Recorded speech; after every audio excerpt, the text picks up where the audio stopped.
am going to do the next addition to the house and the video tour.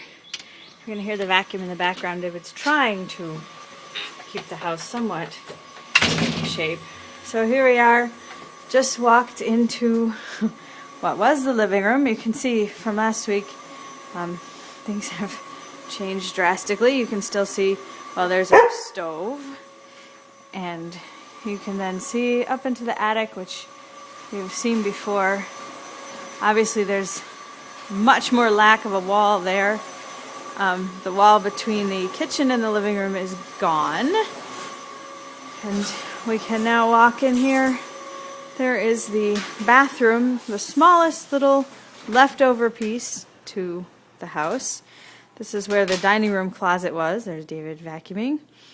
So I'll walk. We were very sad and disappointed to see the loss of the back to what we affectionately called the Jesus Nook, which we found out, which we suspected originally was for a phone. And we actually found out when we accidentally knocked the wall off the back of it that it was indeed for a phone, because there was an ancient phone line behind the wall. So eventually we will put a wall back into the Jesus Nook. We started calling it the Jesus Nook because it looked like the perfect place for someone to put a little cross-hung Jesus. So I'm headed back into the living room, headed now in toward the kitchen. So as you can see, we ripped off the floor in the kitchen. The tiles that we put up 7 years ago or so came right up.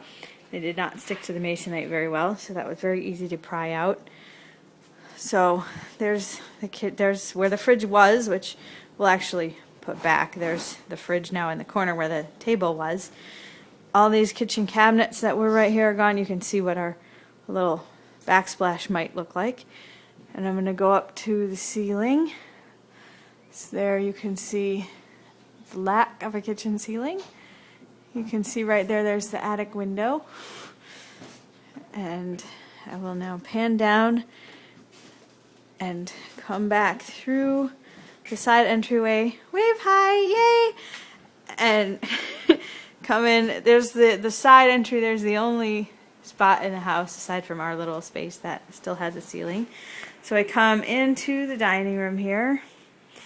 There's where the closet was, and now you can look straight off into the bedroom, which is really rather odd.